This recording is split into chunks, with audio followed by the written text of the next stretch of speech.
സല്ലല്ലാഹു അലൈഹി വസല്ലമ പഠിപ്പിച്ച, മാനവികതയുടെ പ്രവാചകൻ പഠിപ്പിച്ച ആശയങ്ങളുടെ നാലയലത്ത് പോലും നിൽക്കാൻ സാധ്യമല്ലാത്ത വിഷം പക്ഷേ ഇസ്ലാമിന്റെ പേരിലാണ്, ദീനിന്റെ പേരിലാണ്, ഖുർആനിന്റെ പേരിലാണ്, ജിഹാദിന്റെ പേരിലാണ് നമ്മുടെ കുട്ടികളുടെ തലച്ചോറിലേക്ക് അത് കടന്നു വരുന്നത്. SFI നേതാവ് സഖാവ് അഭിമന്യുവിന്റെ കൊലപാതകത്തിന് ശേഷം നടന്ന ചർച്ചകൾ, അതിനോടനുബന്ധമായി ഹിംസയുടെ രാഷ്ട്രീയം ഇസ്ലാം പ്രതികരിക്കുന്നു എന്ന തലക്കെട്ടിൽ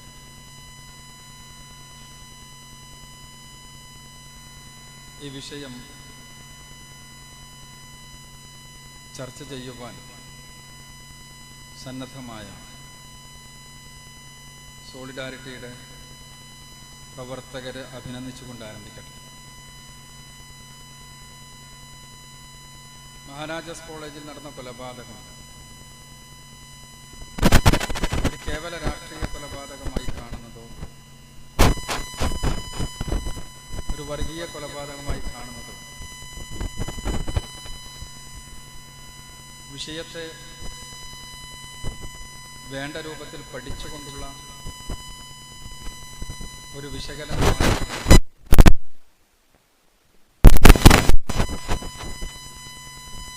ഹിംസയുടെ രാഷ്ട്രീയത്തെക്കുറിച്ചുള്ള ഏത് പഠനവും ആരംഭിക്കേണ്ടതില്ല.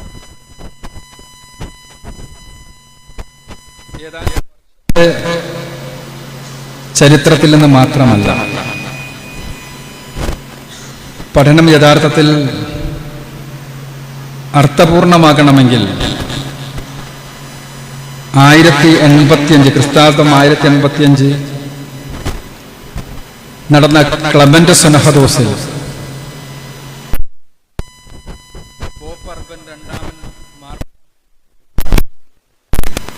നടത്തിയ ആഹ്വാനത്തിന്റെ ഫലമായി ഉണ്ടായി വന്ന കുരിശുയുദ്ധങ്ങളുടെ തുടക്കം മുതൽ നമ്മൾ വിശകലനം ചെയ്യേണ്ടി വരും.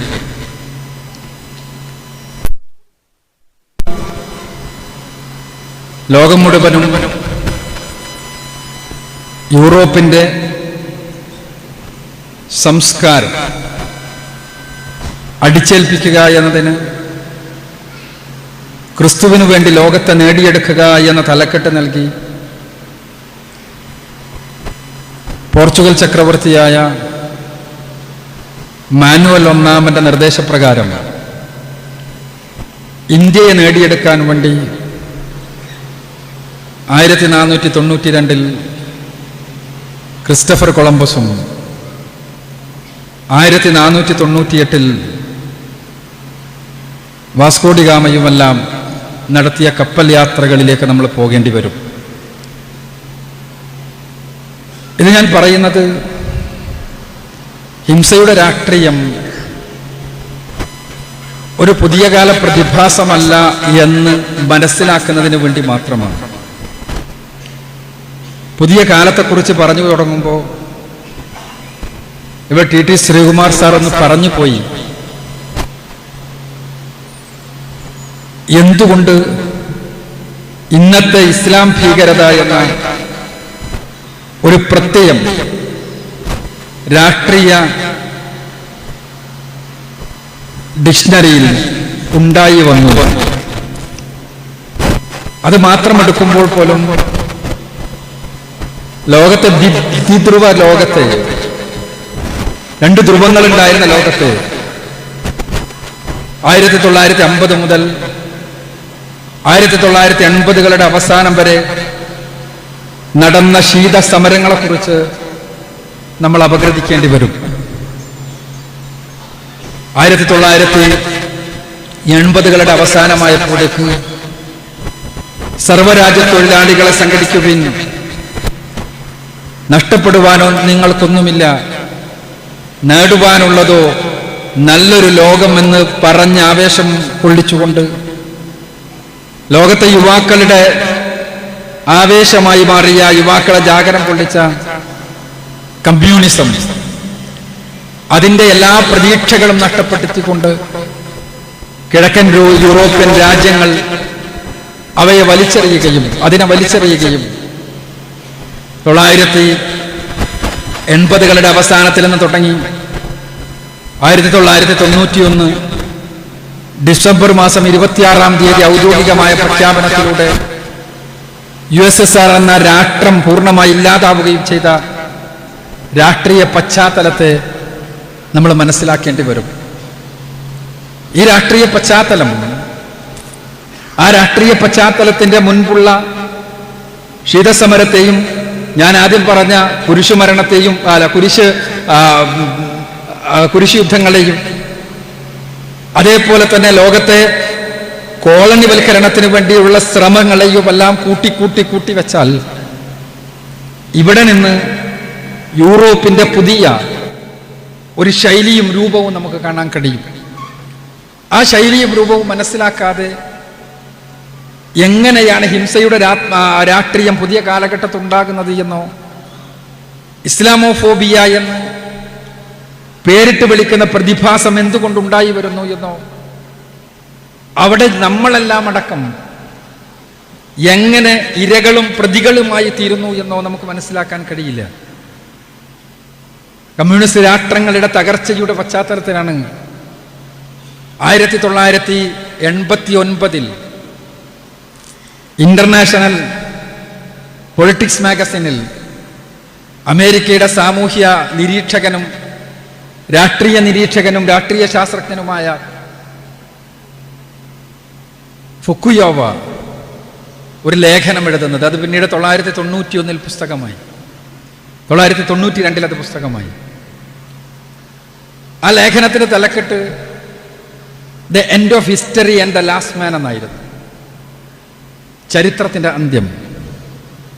ആ പുസ്തകത്തിൽ ഫ്രാൻസിസ് ഫുക്കുയോമ സ്ഥാപിക്കുന്നത് ഇതാ മനുഷ്യ സമൂഹത്തിന്റെ വളർച്ചയുടെ ചരിത്രം അവസാനിക്കുകയാണ്. സാമൂഹിക വളർച്ചയുടെ ചരിത്രം അവസാനിച്ചിട്ട് ഇനി ഉണ്ടാകാൻ പോകുന്നത് വെസ്റ്റേൺ ലിബറൽ ഡെമോക്രസി എന്ന് അദ്ദേഹം പേരിട്ട് വിളിക്കുന്ന പാശ്ചാത്യ ധാർമ്മികതയുടെ ശക്തമായ ലോകവൽക്കരണമാണ്, ആഗോളീകരണമാണ്. ആ ആഗോളീകരണം സംഭവിക്കാൻ പോകുന്നു. ഇനിയിവിടെ ലിബറൽ ഡെമോക്രസി മാത്രമേ ഉണ്ടാകൂ. ലിബറൽ ഡെമോക്രസി എന്ന് പറയുമ്പോൾ ഇന്ത്യയുടെ പശ്ചാത്തലത്തിലുള്ള ജനാധിപത്യ ബോധത്തെ നമ്മൾ മനസ്സിലാക്കരുത്. ലിബറൽ ഡെമോക്രസി ജീവിതത്തിൽ നിന്ന് ഉള്ള സകല ധാർമ്മികതകളെയും പുറത്താക്കി കളയുന്ന, നിങ്ങളെ മനസ്സിനെയും ആത്മാവിനെയും കച്ചവടത്തിന് വെച്ചു കൊടുക്കുന്ന മുതലാളിത്തത്തിന്റെ സമർത്ഥമായ ഒരു സങ്കേതം മാത്രമാണ്. ആ സങ്കേതം ലോകവ്യാപകമാകുന്നതാണ് ഇനി സംഭവിക്കാൻ പോകുന്നത് എന്നാണ് ഫുക്കുയാമ എഴുതുന്നത്. യഥാർത്ഥത്തിൽ അതിനുള്ള മറുപടിയാണ് 1996 പുറത്തിറങ്ങിയ സാമുവൽ പി ഹഡിങ്ടന്റെ ദ ക്ലാഷ് ഓഫ് സിവിലൈസേഷൻസ്, സംസ്കാരങ്ങളുടെ സംഘട്ടനം. അദ്ദേഹം എഴുതുന്നത് വളരെ വളരെ സമർത്ഥമായ രാഷ്ട്രീയ പ്രത്യയങ്ങൾ ഉപയോഗിച്ചിട്ടാണ്. നമ്മൾ ഏറെ കേട്ടിട്ടുള്ളതാണ് ആ പുസ്തകത്തെ പറ്റി. ആ പുസ്തകത്തിന്റെ ഉള്ളടക്കത്തിലൂടെ എത്ര ആളുകൾ ഗൗരവതരമായി കടന്നു പോയിട്ടുണ്ടോ എന്ന് എനിക്കറിയില്ല. പക്ഷേ അതിൻ്റെ ഉള്ളടക്കം പരിശോധിക്കുന്ന ആളുകൾക്ക് കൃത്യമായി മനസ്സിലാക്കാൻ കഴിയും. ഞാൻ നേരത്തെ പറഞ്ഞു യൂറോപ്പിൻ്റെ അതല്ലെങ്കിൽ പാശ്ചാത്യ നാഗരികതയുടെ സാംസ്കാരിക അധിനിവേശത്തിൻ്റെ മുന്നിൽ തടസ്സമായി നിൽക്കുന്ന ഇസ്ലാമിനെ ഏത് രൂപത്തിലാണ് ഇവർ തകർക്കാൻ പോകുന്നത് എന്ന്, തകർക്കാനുള്ള ഉദ്ദേശമെന്ന്. ഇസ്ലാം അല്ലാഹുവിൻ്റെ ദീനാണ്. ഹുവല്ലദീ അർസല റസൂലഹു ബിൽ ഹുദാ വദീനിൽ ഹഖ് ലിയുദ്ഹിറഹു അലദ്ദീനി കുല്ലിഹി വലൗ കരിഹൽ മുശ്രികൂൻ. ആര് എത്ര പരിശ്രമിച്ചാലും ഇസ്ലാം അല്ലാഹുവിൻ്റെ ദീനായതുകൊണ്ട് തന്നെ അതിനെ തകർക്കാൻ, അതിനതിജയിക്കുവാൻ ഒരാൾക്കും കഴിയുകയില്ല എന്നത് അല്ലാഹുവിൻ്റെ വിധിയായതുകൊണ്ടും പ്രഖ്യാപനവുമായതുകൊണ്ട് തന്നെ അത് അവരുടെ ആഗ്രഹം നടക്കില്ല എന്നുള്ളത് സത്യം. പക്ഷേ അവരതിന് ശ്രമിക്കുന്നു. അതിൻ്റെ ഇരകളായി, അതിൻ്റെ ബലിയാടുകളായി മാറുകയാണ് പലപ്പോഴും സമൂഹം എന്നുള്ളതാണ് സത്യം. ഞാൻ വിശദീകരിക്കുന്നില്ല. ഇവിടെ പറയാൻ ഉദ്ദേശിക്കുന്നത് ഇത്രമാത്രം. ലോകക്രമത്തിൽ ഇന്ന് നടക്കുന്നത് 4ാം തലമുറ യുദ്ധതന്ത്രമെന്ന് പാശ്ചാത്യൻ രാഷ്ട്രീയ തന്ത്രജ്ഞന്മാർ പറയുന്ന ഒരു യുദ്ധതന്ത്രമാണ് ഫോർത്ത് ജനറേഷൻ വാർഫെയർ. യുദ്ധമെന്ന് പറയുമ്പോൾ താല്പര്യത്തിന് വേണ്ടി രണ്ട് രാജ്യങ്ങൾ തമ്മിലടിക്കലാണ്. നമുക്കറിയാം, എന്തെങ്കിലും ഒരു താല്പര്യമുണ്ടാകും, ആ താല്പര്യത്തിന് വേണ്ടി രണ്ട് രാജ്യങ്ങൾ തമ്മിലടിക്കലാണ്. ശീത സമര കാലഘട്ടത്തിലെ യുദ്ധങ്ങളെല്ലാം എടുത്താൽ താല്പര്യമുള്ള രാജ്യങ്ങളിലെ ഒരുപാട് പട്ടാളക്കാർ സ്വാഭാവികമായും യുദ്ധത്തിൻ്റെ ഫലമായി മരിച്ചൊടുങ്ങും. അമേരിക്കയിലേക്കാണെങ്കിലും മറ്റേത് പാശ്ചാത്യ രാജ്യങ്ങളിലേക്കാണെങ്കിലും വരുന്ന വിമാനങ്ങളിൽ അവിടെയുള്ള പട്ടാളക്കാരുടെ ശവശരീരങ്ങൾ വന്നിടിയുമ്പോൾ അത് സ്വീകരിക്കാൻ എത്തുന്ന ആളുകളുടെ മനസ്സിൽ ഭൗതിക പ്രമത്തതയുടെ പ്രത്യയശാസ്ത്രം സ്വീകരിച്ച ആളുകളുടെ മനസ്സിലുണ്ടാകുന്ന വല്ലാത്തൊരു വികാരമുണ്ട്. ആ വികാരത്തിൽ നിന്നാണ് നാലാം തലമുറ യുദ്ധതന്ത്രം ഉണ്ടാകുന്നത്. നാലാം തലമുറ യുദ്ധതന്ത്രം എന്ന് പറഞ്ഞാൽ ആരെയാണോ എവിടെയാണോ താല്പര്യം സംരക്ഷിക്കേണ്ടത്, ആ താല്പര്യം സംരക്ഷിക്കേണ്ട സ്ഥലത്ത് നേരിട്ട് യുദ്ധം ചെയ്യാതെ ആ താല്പര്യം സംരക്ഷിക്കേണ്ട സ്ഥലത്തുള്ളവരെ പരസ്പരം യുദ്ധം ചെയ്യിപ്പിച്ചുകൊണ്ട് എൻ്റെ താല്പര്യം സംരക്ഷിക്കുക എന്നതാണ് നാലാം തലമുറ യുദ്ധതന്ത്രം. ഇന്ന് മിഡിൽ ഈസ്റ്റിൽ നടന്നുകൊണ്ടിരിക്കുന്നത് നമുക്കെല്ലാവർക്കും അറിയാൻ കഴിയും, നാലാം തലമുറ യുദ്ധതന്ത്രമാണ്. അവിടെ ആരുടെ താല്പര്യങ്ങളാണോ സംരക്ഷിക്കപ്പെടുന്നത്, അവരുടെ ആൾനാശമില്ലാതെ, അവർക്ക് ധനനഷ്ടമില്ലാതെ, അവർക്ക് യാതൊരു നഷ്ടവുമില്ലാതെ അവരുടെ താല്പര്യം സംരക്ഷിക്കപ്പെട്ടുകൊണ്ടിരിക്കുന്നു. യുദ്ധം ചെയ്യുന്നതും മരിക്കുന്നതും എല്ലാം അവർ ആരെയാണോ എയിമാക്കുന്നത് അവർ തന്നെ. ഇത് രാഷ്ട്രീയ യുദ്ധം. ഇത് തന്നെയാണ് ഇന്റലക്ച്വൽ വാറിലും സംഭവിക്കുന്നത്. ഇത് തന്നെയാണ് ബൗദ്ധിക യുദ്ധത്വം സംഭവിക്കുന്നത്. കഴിഞ്ഞ 14 നൂറ്റാണ്ടുകളായി ഇസ്ലാമിനെതിരെ ഒരുപാട് ആരോപണങ്ങൾ ഉണ്ടായിട്ടുണ്ട്. ഇസ്ലാം ആരോപണമുക്തമായി ഒരു കാലത്തും നിലനിന്നിട്ടില്ല. ആരോപണങ്ങൾ നിലനിന്നുകൊണ്ടേയിരുന്നിട്ടുണ്ട്. റസൂലുള്ളാഹി സ്വല്ലല്ലാഹു അലൈഹി വസല്ലമ ജീവിച്ചിരിക്കുന്ന കാലഘട്ടത്തിൽ തുടങ്ങിയ ആരോപണങ്ങളുടെ വർഷം അത് ഇന്നും തുടർന്നു കൊണ്ടിരിക്കുന്നു. പക്ഷേ നാലാം തലമുറ ഇന്റലക്ച്വൽ വാറിന്റെ ബൗദ്ധിക യുദ്ധത്തിന്റെ കാലത്ത് ഈ വിമർശനങ്ങൾക്ക് മറ്റൊരു തലമുണ്ട്. 14 നൂറ്റാണ്ടുകളായി ഏത് വിമർശനം നടക്കുമ്പോഴും ആ വിമർശനങ്ങളെ പരിശുദ്ധ ഖുർആനിന്റെ തിരുസുന്നത്തിന്റെ അടിസ്ഥാനത്തിൽ ശക്തമായി പ്രതിരോധിക്കുവാൻ ഇസ്ലാമിക പ്രബോധകർക്ക്, പണ്ഡിതന്മാർക്ക് കഴിഞ്ഞിട്ടുണ്ട്. അതുകൊണ്ട് തന്നെ വിമർശിക്കുന്ന ആളുകൾ എത്ര സിദ്ധവൈഭവമുള്ള ബുദ്ധികളാണെങ്കിലും ആ ബുദ്ധികൾക്ക് എല്ലാം തന്നെ ഇസ്ലാമിന്റെ വെളിച്ചത്തിന് മുന്നിൽ പിടിച്ചു നിൽക്കാൻ കഴിഞ്ഞിട്ടില്ല എന്നുള്ളത് ചരിത്രമാണ്, ചരിത്ര യാഥാർത്ഥ്യമാണ്. യുരീദൂന അൻ യുത്ഫിഉ നൂറല്ലാഹി ബിഅഫ്വാഹിഹിം വയഅബല്ലാഹു ഇല്ലാ അൻ യുതിമ്മ നൂറഹു വലൗ കരിഹൽ കാഫിറൂൻ എന്നത് അല്ലാഹുവിന്റെ പ്രഖ്യാപനമാണ്. അവർ അല്ലാഹുവിന്റെ പ്രകാശത്തെയാണ് ഊതിക്കെടുത്താൻ ശ്രമിക്കുന്നത്. എന്നാൽ അല്ലാഹുവാകട്ടെ അവന്റെ പ്രകാശത്തെ പൂർത്തീകരിക്കാതിരിക്കുകയില്ല. കാഫിറുകൾ, സത്യനിഷേധികൾ എത്ര പുറത്താലും ശരി. അതെ, സത്യനിഷേധികൾ ശക്തിയുള്ളവരാകാം, പണമുള്ളവരാകാം, സിദ്ധവൈഭവമുള്ള ബുദ്ധികളുള്ളവരാകാം. പക്ഷേ അവർ അള്ളാഹുവിന്റെ പ്രകാശത്തെയാണ് ഊതിക്കെടുത്താൻ ശ്രമിക്കുന്നതെങ്കിൽ അതിലവർ പരാജയപ്പെട്ടിട്ടുണ്ട്. പരാജയപ്പെട്ടതിനാണ് കഴിഞ്ഞ 14 നൂറ്റാണ്ട് കാലമായുള്ള ഇസ്ലാമിനെതിരെയുള്ള ഭൗതിക യുദ്ധത്തിന്റെ ചരിത്രം. ഇവിടെയാണ് ഫോർത്ത് ജനറേഷൻ വാർഫെയർ അവിടെ വരുന്നത്. പുതിയ കാലത്തുള്ള സവിശേഷത, ഈ വിമർശനങ്ങൾക്ക് പരിശുദ്ധ ഖുർആനിന്റെയും തിരുസുന്നത്തിന്റെയും അടിസ്ഥാനത്തിൽ മറുപടികൾ ഇന്നലെ നൽകിയിരുന്നുവെങ്കിൽ ഇന്ന് ഇസ്ലാമിന്റെ രൂപഭാവങ്ങളുമായി ചിലർ പ്രത്യക്ഷപ്പെടുകയാണ്. ആ പ്രത്യക്ഷപ്പെടുന്ന ആളുകൾ ഏതൊരു വിമർശനമാണോ കഴിഞ്ഞ 14 നൂറ്റാണ്ട് കാലമായി ശത്രുക്കൾ ഉന്നയിക്കുന്നത്, ആ വിമർശനത്തെ അതേപടി പ്രയോഗവൽക്കരിക്കുകയാണ്. ആ പ്രയോഗവൽക്കരിക്കുന്ന സന്ദർഭത്തിൽ ഏതൊരു ആയത്ത് ഉപയോഗിച്ചുകൊണ്ടാണോ, ഏതൊരു ഹദീസ് ഉപയോഗിച്ചുകൊണ്ടാണോ, ഏതൊരു പണ്ഡിതന്റെ കൊട്ടേഷൻ ഉപയോഗിച്ചുകൊണ്ടാണോ ഇസ്ലാമിന്റെ ശത്രുക്കൾ ഇന്നലെ ഇസ്ലാമിനെ വിമർശിക്കാൻ ഉപയോഗിച്ചത്, അത് അതേപോലെ പ്രദർശിപ്പിച്ചുകൊണ്ട്, വലിയ ടെക്നോളജിക്കൽ ബേസോടുകൂടി പ്രദർശിപ്പിച്ചുകൊണ്ട് ഇസ്ലാമിനെ തമസ്കരിക്കാൻ ശ്രമിക്കുകയാണ്. പച്ച മനുഷ്യനെ കഴുത്തറുത്ത് കൊല്ലുന്ന ചിത്രം, അതിന്റെ വീഡിയോഗ്രഫി, അതിന്റെ എല്ലാ സാങ്കേതിക മികവുകളോടെയും അതിന്റെ പശ്ചാത്തലത്തിൽ പരിശുദ്ധ ഖുർആന്റെ വചനങ്ങൾ, ഹദീസുകളുടെ വചനങ്ങൾ, പച്ച മനുഷ്യരെ അങ്ങാടിയിൽ കൊണ്ടുപോയി വിൽക്കുന്നതിന്റെ വീഡിയോ ദൃശ്യങ്ങൾ, അതിന്റെ പശ്ചാത്തലത്തിൽ പ്രവാചകൻ സല്ലല്ലാഹു അലൈഹി വസല്ലമയുടെ വചനങ്ങളുടെ ആവിഷ്കാരം. ഇത് ചെയ്യുന്നത് ഇസ്ലാമിന്റെ ചിഹ്നങ്ങൾ ഉൾക്കൊള്ളുന്നു എന്ന് പറയുന്ന ആളുകൾ. ഇതൊരു പുതിയ ഇന്റലക്ച്വൽ വാറാണ്. ഇവിടെ സംഭവിക്കുന്നത് നേരത്തെ പലരും സൂചിപ്പിച്ചതുപോലെ ഭീകരവാദം എന്ന പ്രതിഭാസമുണ്ടല്ലോ. ആ പ്രതിഭാസം ആരാണോ സൃഷ്ടിച്ചത് അവർക്ക് തെളിവുണ്ടാക്കാൻ വേണ്ടി മാത്രമല്ല, അവർ ഉദ്ദേശിക്കുന്ന രൂപത്തിൽ ഏതൊരു സമൂഹത്തെയാണോ അവർക്ക് ആവശ്യം ആ സമൂഹത്തെ ഇരകളാക്കി മാറ്റിക്കൊണ്ടിരിക്കുന്നു എന്നുള്ളതാണ് സത്യം. അതിനാണ് മീഡിയ എന്ന അതിശക്തമായ ആയുധത്തെ ഉപയോഗിച്ചുകൊണ്ടിരിക്കുന്നത്. മീഡിയ എന്നത് ഒരു ആയുധമാണ് എന്ന് പറഞ്ഞത് നോം ചോംസ്കിയും അതേപോലെ തന്നെ എഡ്വേർഡ് സൈദിനെയും പോലെയുള്ള പാശ്ചാത്യൻ രാഷ്ട്രീയ വിചക്ഷണന്മാരാണ്, വിശകലനകർത്താക്കളാണ്. മീഡിയ ഒരു ആയുധമാണ്, പുതിയ കാലത്താൻ്റെ ആയുധം. ആ ആയുധം എങ്ങനെയാണ് ആകുന്നത്?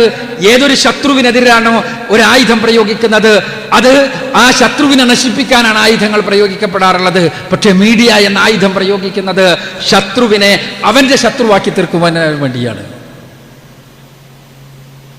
ബാക്കിയുള്ള ആയുധങ്ങൾ ശത്രുവിനെ നാമാവശേഷമാക്കുമെങ്കിൽ മീഡിയ എന്ന ആയുധം ശത്രുവിനെ അവന്റെ ശത്രുവാക്കി മാറ്റുന്നു.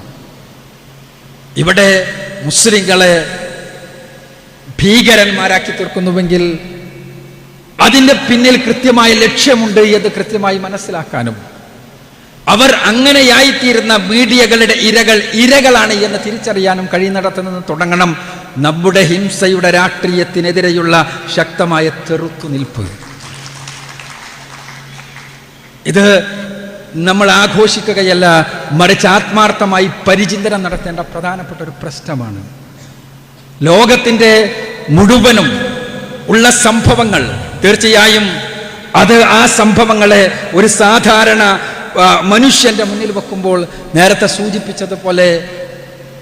സൂചിപ്പിച്ചതുപോലെ ജന്മിയുടെ തലവെട്ടിയ ചിത്രം കാണുമ്പോൾ, ജന്മിയുടെ തലവെട്ടിയതിൻ്റെ ആവിഷ്കാരം പത്രത്തിൽ കാണുമ്പോൾ സന്തോഷിക്കുന്ന സാധാരണക്കാരൻ്റെ മനോവികാരം ഉൾക്കൊള്ളുന്ന ഒരു സമൂഹത്തിൽ ആ സമൂഹത്തെ വളരെ സമർത്ഥമായി തലച്ചോറിലേക്ക് തീപ്പെട്ടിക്കോൾ ഉരതി വെക്കുവാൻ വലിയ പ്രയാസമുണ്ടാവില്ല. അവിടെയാണ് കഠാരിയുമായി നടക്കുന്നവർ യഥാർത്ഥത്തിൽ ഇരകളാണ് എന്ന് നമ്മൾ തിരിച്ചറിയേണ്ടത്. ആ ഇരകളെ ചികിത്സിക്കേണ്ടത് പരിശുദ്ധ ഖുർആനും തിരുസുന്നത്തുമാകുന്ന ശക്തമായ ആയുധങ്ങൾ ഉപയോഗിച്ചുകൊണ്ട് തന്നെയാണ്. അവിടെ തന്നെയാണ് തുടങ്ങേണ്ടത്. കേവലം തൊലിപ്പുറ ചികിത്സ കൊണ്ട് പ്രശ്നം അവസാനിക്കില്ല. നമ്മൾ അറിയണം, നമ്മുടെ കേരളത്തിൽ പോലും ഉയർന്ന ഉദ്യോഗസ്ഥന്മാർ ചോദിക്കുകയാണ് ചോദ്യം ചെയ്യലിന്റെ ഭാഗമായി, ഇസ്ലാം ഇങ്ങനെയെല്ലാമല്ലേ എന്ന്. നിങ്ങൾ ഇസ്ലാമിക പ്രബോധകരാണെങ്കിൽ നിങ്ങൾക്ക് ഒരു മുസ്ലിം അല്ലാത്തയാളെ കണ്ടാൽ ചിരിക്കാൻ പറ്റുമോ എന്ന്, നിങ്ങൾക്ക് മുസ്ലിം അല്ലാത്ത ഒരാളോടൊപ്പം ഭക്ഷണം കഴിക്കാൻ പറ്റുമോ എന്ന്, നിങ്ങൾക്ക് മുസ്ലിം അല്ലാത്ത ഒരാളെ വെറുക്കേണ്ടതില്ലേ എന്ന്. ഇത് ചോദിക്കുന്നത് ഏതാനും ചെറിയ ആളുകളല്ല. നമ്മുടെ കേരളത്തിൻ്റെ ബഹുസ്വരതയും കേരളത്തിൻ്റെ സാമൂഹികതയുമെല്ലാം അനുഭവിച്ച് വളർന്നു വന്ന 40, 50, 60 വയസ്സുള്ള ഉയർന്ന ഉദ്യോഗസ്ഥന്മാരാണ് ചോദിക്കുന്നത്. സമർത്ഥമായി ഇത് നിലനിൽക്കുന്ന ഒരു സാഹചര്യത്തിലാണ് ഇതേപോലെയുള്ള ഹിംസയുടെ ആളുകൾ ഇസ്ലാമിൻ്റെ നെഞ്ചിലേക്ക് യഥാർത്ഥത്തിൽ അവരുടെ കത്തി കുത്തിക്കയറ്റുന്നത് എന്നുള്ളതാണ് യാഥാർത്ഥ്യം.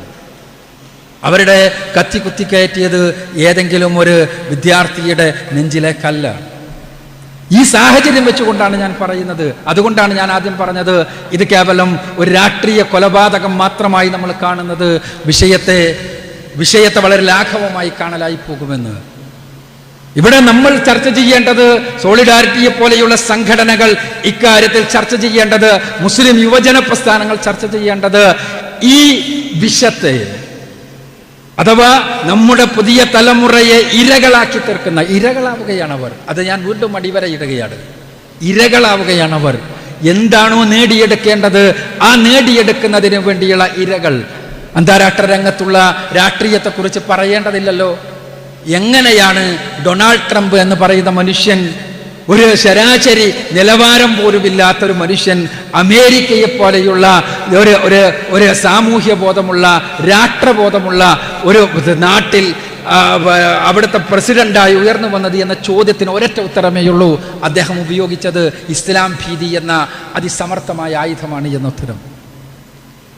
ഇന്ത്യയിലും നടന്നുകൊണ്ടിരിക്കുന്നത് മറ്റൊന്നുമല്ല. കേരളത്തിലും നടന്നുകൊണ്ടിരിക്കുന്നത് മറ്റൊന്നുമല്ല.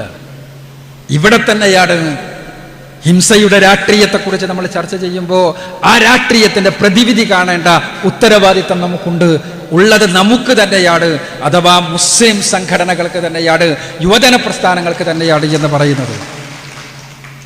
അവിടെ തലച്ചോറിലേക്ക് ഞാൻ പറഞ്ഞല്ലോ, അസംതൃപ്തിയുടെ ചുറ്റുപാടുകൾ നിലനിൽക്കുമ്പോൾ, അസംതൃപ്തിയുടെ ചുറ്റുപാടാണ്, സംശയമൊന്നുമില്ല. നമുക്ക് ഇസ്ലാമിന്റെ നീതി സങ്കല്പത്തെക്കുറിച്ച് പറയാം, നമ്മൾ നീതിമാന്മാരാകണമെന്ന് പ്രഖ്യാപിക്കാം. പക്ഷേ അനീതി അനുഭവിച്ചു കൊണ്ടിരിക്കുന്ന മനുഷ്യന്മാർ സ്വാഭാവികമായും നിലനിൽക്കുമ്പോൾ അവരുടെ തലച്ചോറിൽ വളരെ വളരെ വളരെ വലിയ പ്രഷർ രൂപപ്പെടുന്ന സന്ദർഭത്തിൽ അവിടേക്കൊരു തീപ്പൊട്ടിക്കൊള്ളി ഉരച്ചിടാൻ, അങ്ങനെ ഒരു തീപ്പൊട്ടിക്കൊള്ളി വെച്ച് കഴിഞ്ഞാൽ അവർ മാത്രമല്ല കത്തുക, മറിച്ച് സമൂഹം മുഴുവനും കത്തുമെന്ന് തിരിച്ചറിയുമ്പോൾ അവിടെ നമുക്ക് വലിയ ബാധ്യതയുണ്ട്. ഹിംസയുടെ രാഷ്ട്രീയം, അവിടെ ഇസ്ലാമിനെ സംസാരിക്കുവാനുള്ള കാര്യം അതിൻ്റെ താത്വിക തലത്തിൽ തന്നെ വിശകലനം ചെയ്യപ്പെട്ട് കഴിഞ്ഞു. ഇസ്ലാം മാനവികതയുടെ ദർശനപാട് എന്നറിയാത്തവരെല്ലാവരും വേദിയിൽ കയറുമ്പോൾ എല്ലാവരും അത് തന്നെയാണ് പ്രസംഗിച്ചു കൊണ്ടിരിക്കുന്നത്, സംസാരിച്ചു കൊണ്ടിരിക്കുന്നത്. ഇസ്ലാമിൻ്റെ നടുവിമർശകന്മാർ പോലും മുസ്ലിങ്ങൾക്ക് ഉള്ള മനുഷ്യാവകാശങ്ങൾ പോലും അവരർഹരല്ല എന്ന് പറയുന്ന ആളുകൾ പോലും വേദിയിൽ കയറിയിട്ട് സംസാരിക്കുന്നത് അള്ളാഹുവിൻ്റെ 99 നാമങ്ങളിൽ ഒരു നാമം പോലും അക്രാമകത്വത്തിൻ്റെതില്ല, അള്ളാഹ് റഹ്മാനും റഹീമുമാണെന്നാണ് പറയുന്നത്. അതുകൊണ്ട് ഇസ്ലാം കാരുണ്യത്തിൻ്റെ മതമാണ് എന്ന് അവർ പോലും പ്രസംഗിക്കുക. ഞാൻ പറയുന്നത്, താത്വികമായ വിശകലനം നടക്കുമ്പോൾ അവിടെ നമുക്കുണ്ടാകേണ്ടത് പ്രായോഗികമായി നമ്മുടെ കുട്ടികളുടെ തലച്ചോറിലേക്ക് കടന്നു വരുന്ന ഈ അതിമാരകമായ വിഷം, ആ വിഷം അവര് ഉദ്ദേശിക്കുന്ന പോലെ വിമോചനമല്ല, ആ വിഷം ഇസ്ലാമിൽ നിന്നുള്ളതല്ല, ആ വിഷം ഇസ്ലാമിക ആദർശത്തിൽ നിന്നുള്ളതല്ല, ആ വിഷം ഇസ്ലാമിന്റെ പ്രമാണങ്ങളിൽ നിന്നുള്ളതല്ല. പ്രവാചകൻ സല്ലല്ലാഹു അലൈഹി വസല്ലമ പഠിപ്പിച്ച, മാനവികതയുടെ പ്രവാചകൻ പഠിപ്പിച്ച ആശയങ്ങളുടെ നാലയലത്ത് പോലും നിൽക്കാൻ സാധ്യമല്ലാത്ത വിഷം പക്ഷേ ഇസ്ലാമിന്റെ പേരിലാണ്, ദീനിന്റെ പേരിലാണ്, ഖുർആനിന്റെ പേരിലാണ്, ജിഹാദിന്റെ പേരിലാണ് നമ്മുടെ കുട്ടികളുടെ തലച്ചോറിലേക്ക് അത് കടന്നു വരുന്നത്. ജയിലിൽ കൊണ്ടുപോയിട്ടിട്ട് ഒരു സുഹൃത്ത് പറയാണ്, ജയിലിൽ കൊണ്ടുപോയിട്ടാ സുഹൃത്ത്, പോലീസുകാരെല്ലാവരും കൂടി പിടിച്ചിട്ട് അയാൾ പറയണത് ഇറങ്ങിയാൽ ഞാൻ പോവും സിറിയിക്കുന്നത്. ഞാൻ പറയുന്നത്, ആ ഒരു മാനസികാവസ്ഥ സൃഷ്ടിക്കാൻ കഴിയുന്നൊരു സാമൂഹ്യ അന്തരീക്ഷം അത് കേവലം ഏതെങ്കിലും സംഘടനകളുടെയോ വ്യക്തികളുടെയോ ഒന്നുമല്ല. അവിടെ വളരെ കൃത്യമായി, വളരെ വ്യക്തമായി, കൃത്യമായ പ്ലാനിങ്ങോടുകൂടി യഥാർത്ഥത്തിലുള്ള പരിശുദ്ധ ഖുർആനിന്റെയും തിരുസുന്നത്തിന്റെയും പ്രമാണങ്ങൾ ഉപയോഗപ്പെടുത്തിക്കൊണ്ട് തലച്ചോറിലേക്ക് കയറിപ്പോയിക്കൊണ്ടിരിക്കുന്ന ഈ വിഷത്തെ പറഞ്ഞ് മനസ്സിലാക്കി കൊടുക്കാൻ, അതിനെ രാഷ്ട്രീയമായി തളർത്തുന്നതോടൊപ്പം തന്നെ അവരുടെ തലച്ചോറുകളെ നേടിയെടുക്കുവാൻ, അതിനാണ് നമ്മൾ പരിശ്രമിക്കേണ്ടത്. ആ തലച്ചോറുകളെ നേടിയെടുക്കൽ എളുപ്പമല്ല. കാരണം ഞാൻ പറഞ്ഞല്ലോ, അത് വളരാൻ ആവശ്യമായ സാഹചര്യം സൃഷ്ടിക്കുന്നതിലാണ് ഇസ്ലാമിന്റെ ശത്രുക്കൾ ശ്രമിച്ചുകൊണ്ടിരിക്കുന്നത്. അവിടെയാണ് ഞാൻ നേരത്തെ പറഞ്ഞ ഫോർത്ത് ജനറേഷൻ വാർഫെയർ ഉണ്ടാകുന്നത്. ഇവിടെ ഫാഷിസത്തെ, സാമ്രാജ്യത്വത്തിന്റെ ഇന്ത്യൻ രൂപമായ ഫാഷിസത്തിന് സാമ്രാജ്യത്വം ഉപയോഗപ്പെടുത്തിയ അതേ ഇസ്ലാമോഫോബിയ ഇന്ത്യയിലെ ഉദ്യോഗസ്ഥരിലേക്കും സാധാരണക്കാരിലേക്കുമെല്ലാം സമർത്ഥമായി കടത്തിക്കൊണ്ട് കൊണ്ടുപോയി സാംസ്കാരിക ഫാഷിസം വളരെ സമർത്ഥമായി വളർന്നുകൊണ്ടിരിക്കുന്നു. അവിടെ ആ വളർച്ചക്ക് യഥാർത്ഥത്തിൽ ഉള്ള ഊർജം നൽകുന്നതാണ് ഇത്തരത്തിലുള്ള ഏത് കഠാരകളും എന്ന് തിരിച്ചറിയിപ്പിക്കാൻ, അങ്ങനെ സമൂഹത്തെ ആ രംഗത്ത് കൃത്യമായി ബോധവൽക്കരിക്കുവാൻ സാധിക്കേണ്ടതുണ്ട്. അതിനു വേണ്ടിയുള്ള ഒരു മുന്നേറ്റമായി ഈ ഒരു സെമിനാർ മാറുമെങ്കിൽ ഇത് ചരിത്രത്തിലെ ഒരടയാളപ്പെടുത്തലാകും. അതിന് അല്ലാഹു അനുഗ്രഹിക്കട്ടെ എന്ന് പ്രാർത്ഥിച്ചുകൊണ്ട് ഞാൻ അവസാനിപ്പിക്കുന്നു. വാഹൃദവാൻ അൽഹംദുലില്ലാഹി റബ്ബിൽ ആലമീൻ. അസ്സലാമു അലൈക്കും.